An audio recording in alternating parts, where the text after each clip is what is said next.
Hello and welcome to Rajya Sabha Television. You're watching The Big Picture with me, Frank Rausam Pereira. Amid escalating tension between India and Pakistan over the abrogation of the special status of Jammu and Kashmir, Air Chief Marshal B.S. Dhanoa on Tuesday said that the Indian Air Force is still flying 44-year-old MiG-21 Russian fighter jets. MiG-21s have been the most accident-prone of all IAF fighter jets, thus earning the name Flying Coffin. Speaking at an IAF seminar in New Delhi, Dhanoa said that the basic version of the Russian fighter jet would be phased out this year. He also said that the IAF is replacing high-end obsolete weapons with indigenously developed ones that will boost in-house defense manufacturing.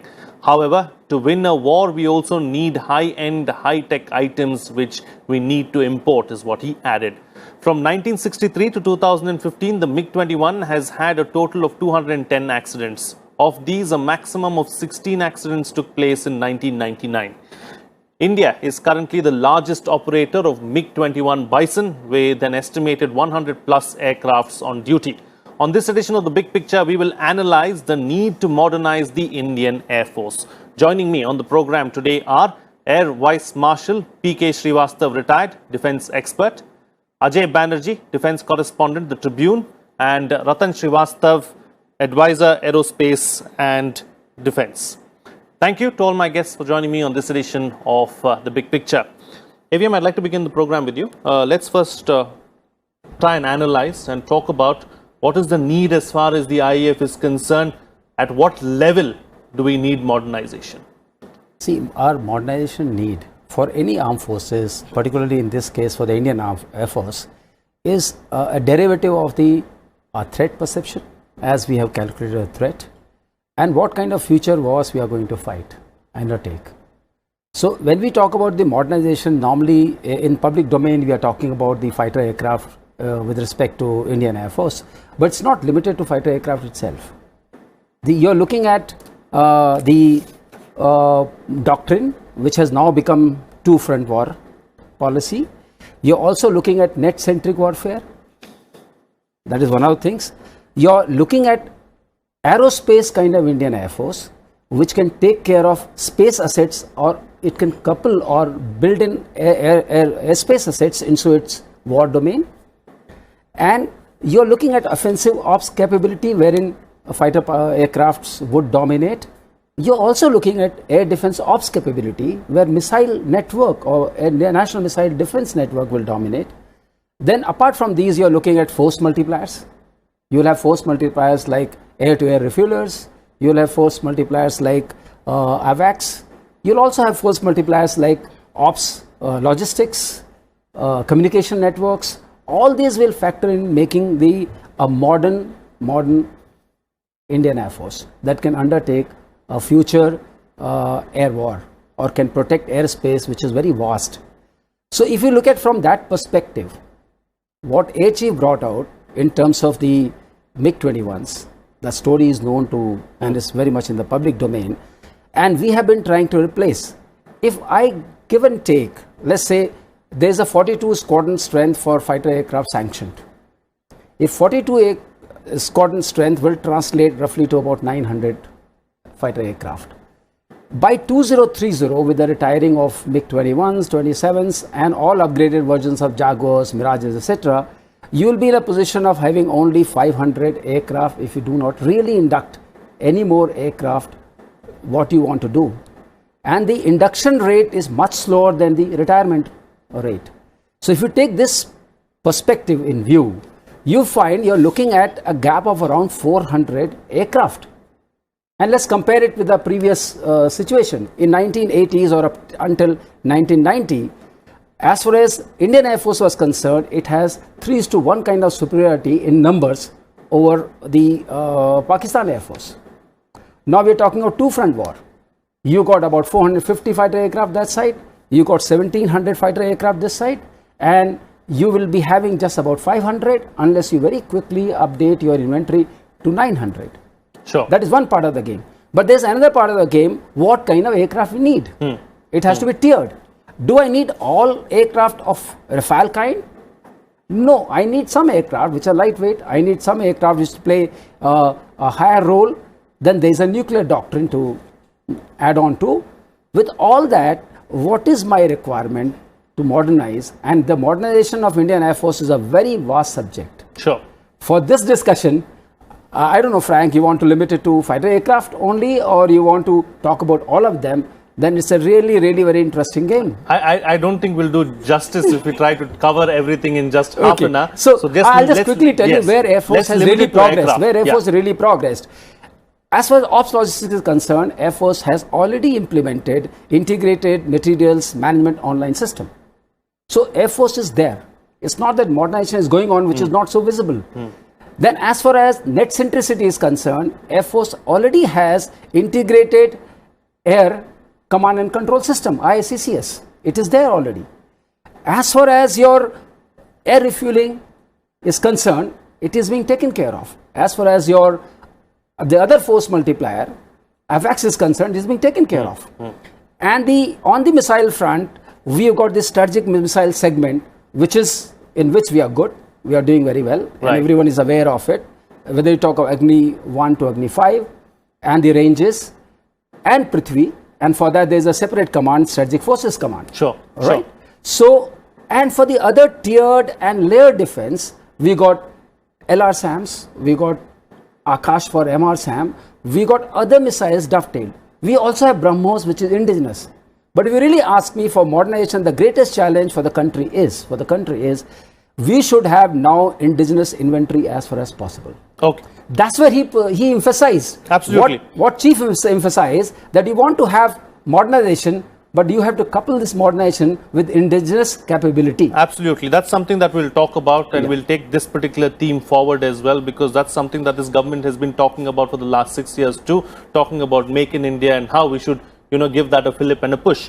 Ajay Banerjee, like the AVM has just pointed out, it's not like upgradation has not taken place or modernization has not taken place, but what kind of upgradation has taken place over the last decade or 2 decades or so, and at what level has it been? See, I'll paint a picture of the past 15 years. First of all, we have now added the heavy lift helicopters, the Chinook, which have been inducted in Chandigarh.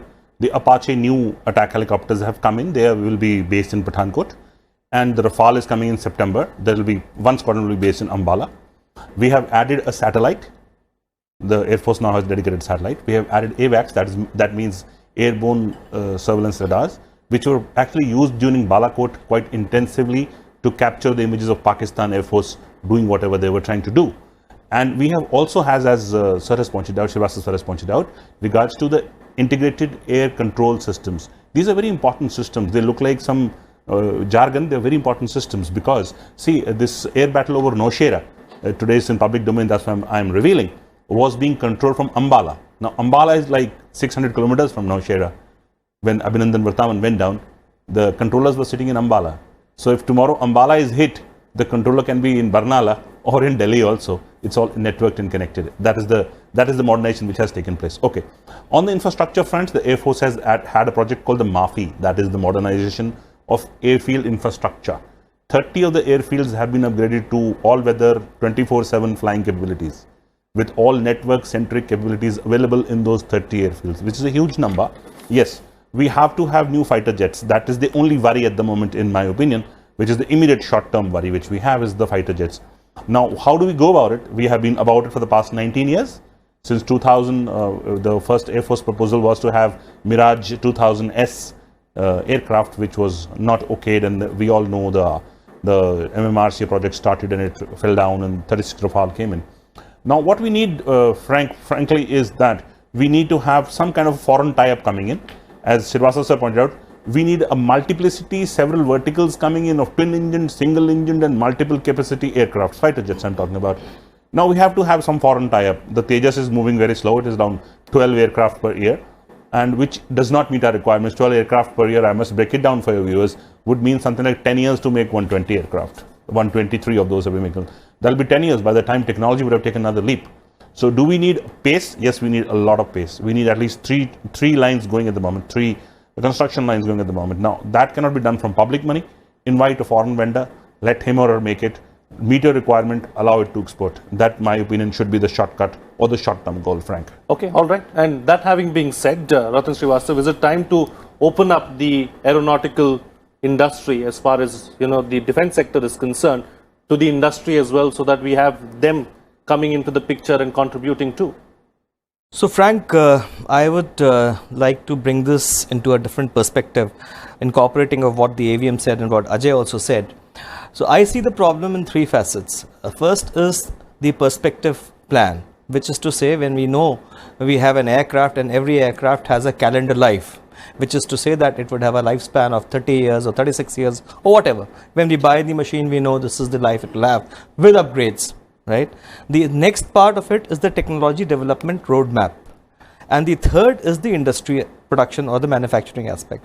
So if I take these three one by one, the first thing is this, that we definitely do have a perspective plan of the Indian Air Force, which knows what is the kind of aircraft they need and when they want to retire it. I'll give an example, a glaring one. The Avro was supposed to be retired decades back. The Air Force came out with the Avro replacement program. That replacement program ran its steam, and for the last few years we do not know why the shortlisted aircraft is not being allowed to be manufactured in India, and that too when the Indian partner and the foreign OEM are ready. They are ready to invest, and in aircraft manufacturing you have large and intensive capital expenditure. Also, we have the challenge or added challenge of talent, which is needed to manufacture. Just for 56 aircraft, if the OEM as well as the Indian partner is willing to invest, why are we not doing it? Beats me. I don't understand why it is not being done. So perspective plan, yes, we have in place, but we are not able to execute that to the stage where we can make use of it. Second is the technology development roadmap. So every aircraft needs a technology development timeline. Based upon what he was just saying, like what Ajay said, there's Tejas.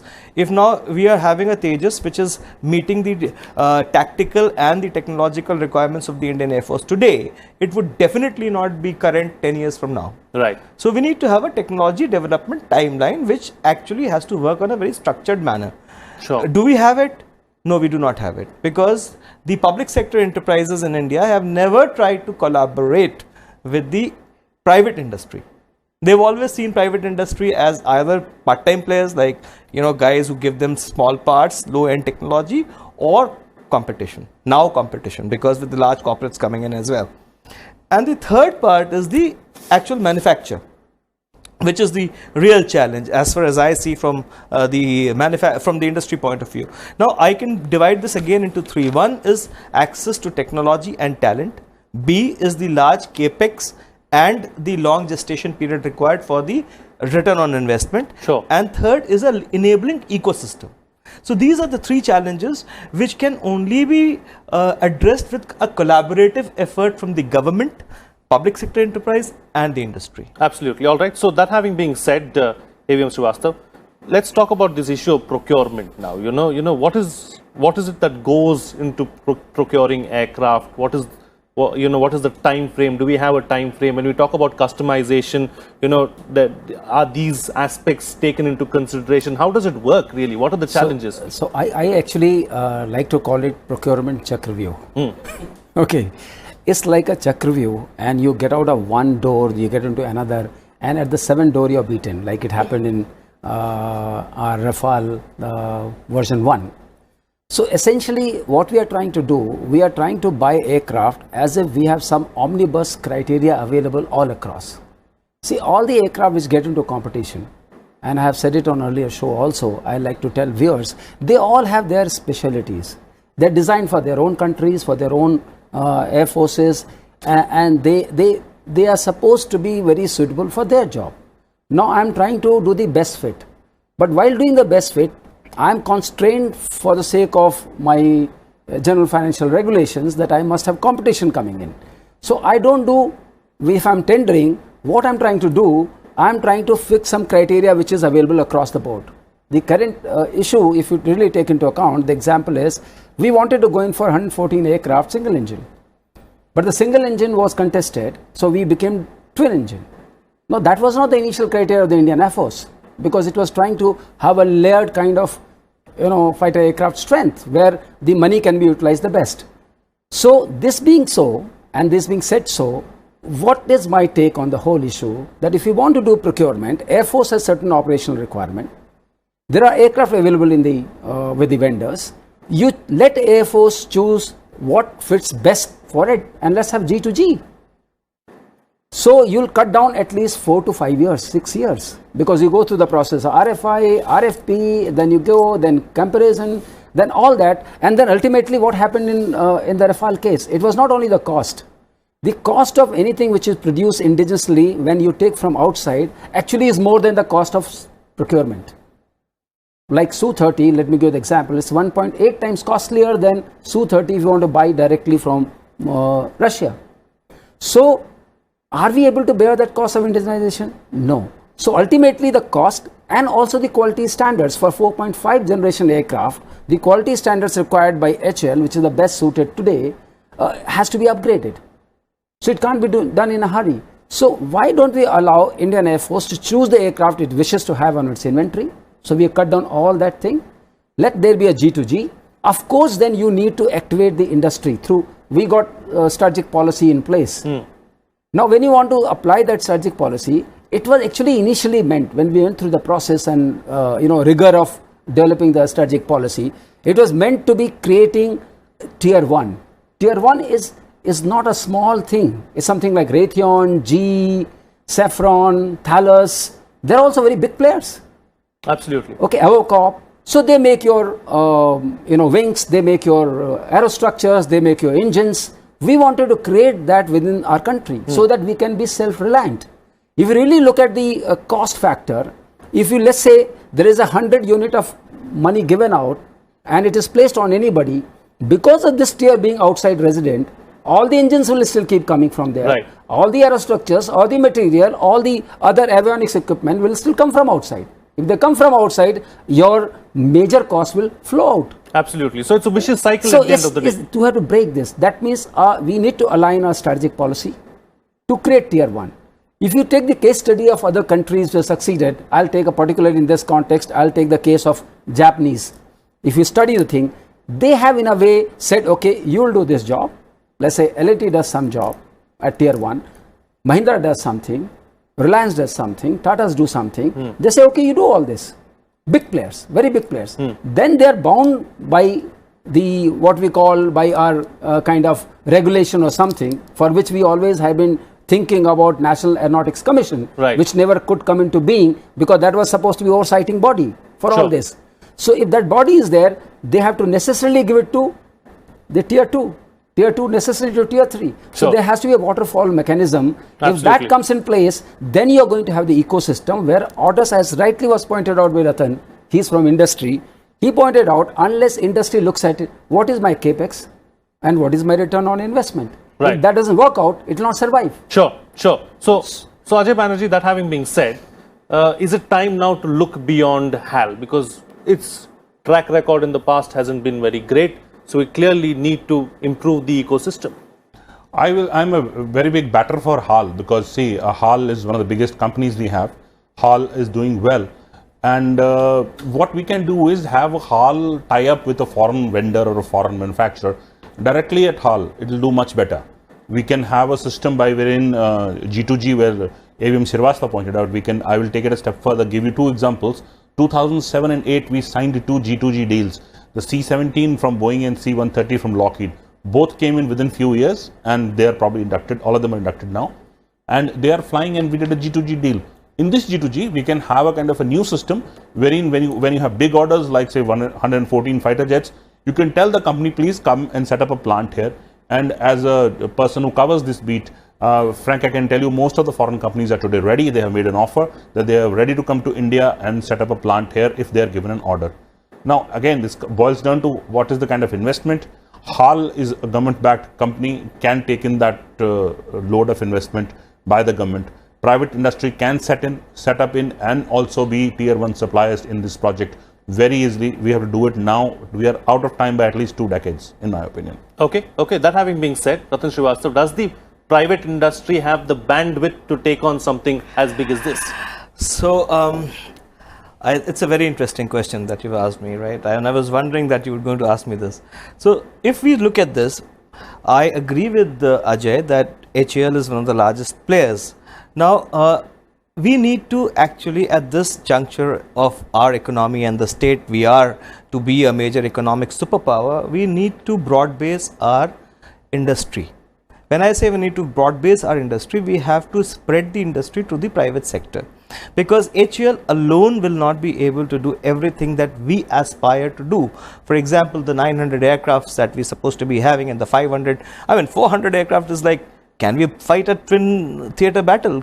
Possibly cannot. And one of the reasons that Pakistan Air Force did what it tried to do and it dared to come inside and Abhinandan went down was because they understood that we are not having that 3:1 superiority. Not only that, we do not have that kind of technology.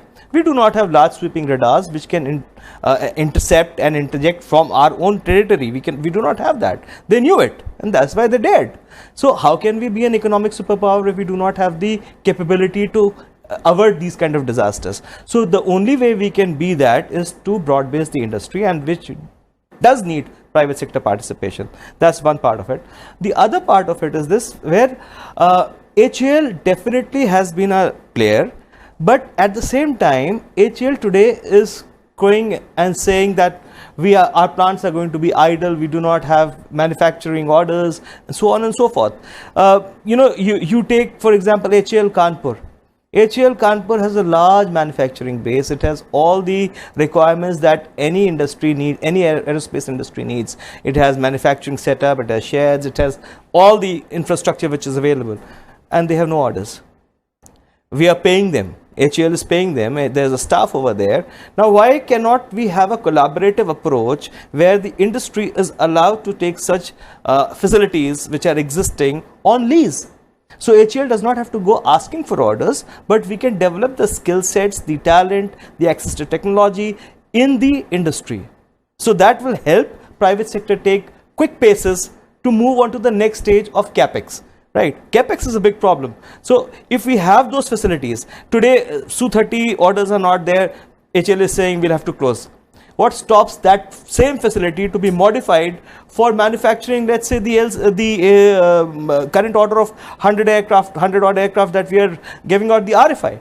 So what we actually again go back to that, what we need to do is that we need to collaborate, not compete with each other, if we need to be an economic superpower. And we definitely cannot aim to be a superpower that we want to be without having the indigenous capability to manufacture and service our own fleet. Okay. Closing comments now from all my guests with the best way forward. But AVM, I have a question for you. Now, this particular issue is of national importance. National security is at stake here, and also it's strategic in nature. So, considering all of these aspects, can we open it up to the private sector and open it up to investments from outside? See, I'll just let you know, okay, I'll not be a pessimist as far as a lot of picture is coming out as I'm hearing the debate, as if we ain't done anything and we are not doing anything. I would say, as far as government is concerned, MOD has already given permission for uses of its facilities, whether they are in ordnance factories or they are in public sector units. Whatever is available on demand, people can use it. At the moment, it is probably limited to, let's say, range firing, kind of aircraft support you need. So, government is trying to encourage industry to participate. Now, the problem of industry is order inflow. How does the order inflow? If you really look at the whole perspective, in last 5 years, what orders have come into the Indian industry or even on public sector? There are hardly any. We all have this thing. So that is one thing which government has to really quicken the pace of it. This pace does not take place because we get into the check review of procurement, what we say, that we say, okay, we'll go to the tendering route, so RFI, RFP, all these are very long gestating problems. Because of that, you get bogged down. If you have G2G kind of, you select an aircraft, you select a weapon system, you select something, you know this is best for me. Now government using its leverage of procurement, it forces that, the OEM to give technology and whatever are the requirements to the concerned either private sector or public sector. But the other thing which comes in play, there are already few issues which have been raked up, which have been now balanced out. There were earlier issues of financial nature that government has done taken a lot of steps, and they have been through new DPP, they have been equated. That means a DPSU and a private sector are at the same footing. But the problem is DPSU already has the infrastructure. Yeah. So it can leverage the infrastructure. I was myself in DPSU and then I was in private sector. I know the ills of both the problems. The idea being, how do I do? So then we came up with this, that I do not have qualifying mechanism with me. I need to qualify the equipment for military grade. Okay, that also came through. There is a discussion platform available, but what I think it needs to intensify, it needs to really take on shapes on a more regular, and more rigor has to come into this. Right. So the industry, armed forces and the government, they sit together and they're on they the find same out. page. But for that you need National Aeronautics Commission. Okay. Something like DARPA has to come into being. Something like DARPA has to come into being in our domain also. Sure. Sure. A lot of work has gone into it. On NSE, a lot of work has gone onto it. It's not that this is one of those untouched areas. For last decade plus we have been working on it. But we have not come out with this structure. That structure, once it comes in place, you will find the rigor will already start, everything will start, because industry doesn't know what exactly to make. Sure. And the armed forces are not so open to invite industry into all their niche areas to tell them everything, because nobody is empowered to do that. Absolutely. It creates a lot of other difficulties. Absolutely. Ajay Banerjee, what's the best way forward? See, I'll remind viewers that the strategic submarine, the Arihant, its hull was made by a private company. The casing of the BrahMos, the most potent missile we have in our arsenal at the moment, is made by an Indian private company. So these two examples stand out. I would say the private company has done a good job, and they will continue to do a better job. And I also want to remind and tell the viewers that unless we do not pick up pace, viewers, especially the Rajya Sabha members, the honorable members of parliament who are watching this, we have to pick up pace, bring about a strategic culture. Industry can do its job. Give them places, give them fixed targets. They will do it. They will deliver it. HAL is trying something. They have given out, outsourced some products of the LCA Tejas to private companies. And I learned from HAL that they have made those projects and given back to HAL. HAL is now integrating them onto the Tejas. Can that model be replicated? Yes, million times over in all the products. So like HAL, it can be done in Bell, BEML, everywhere. And I think we have a formula at hand. Private industry has to be trusted in that. Okay, Frank. we have a tried and tested method. Let's take that forward and ensure that it's done on the large scale is what you're suggesting. Ratan Srivastava, close the show for us with your concluding remarks. Right, so they have said very valid points, and there's something that I need to speak about, and I would say that the Ministry of Defence has been very forward-looking in the past few years. I'm not saying one decade back, but definitely in the last 4 to 5 years, the Ministry of Defence has been very forward-looking, and in the times of Minister Parrikar, there were really very good initiatives. A couple of initiatives that I would like to talk about is the IDDM, the indigenously designed, developed, manufacture platform that he provided for the private industry to work on a structure, as well as the strategic partnership policy, which is chapter 7 of the DPP. Now these are very structured formats in which the private industry can participate with the government and the defense public sector undertaking. And the Ministry of Defense has now an open portal on Make in India in Defense, and it is very forward looking as far as the industry participation is concerned. But then what could be done yesterday is being done today. So what we have to do tomorrow, again we have to do today. So the pace of this has to be really quick in case we need to modernize the Indian Air Force as well as all its allied components. Okay, all right then. On that note, we'll call it a wrap on this edition of The Big Picture. What's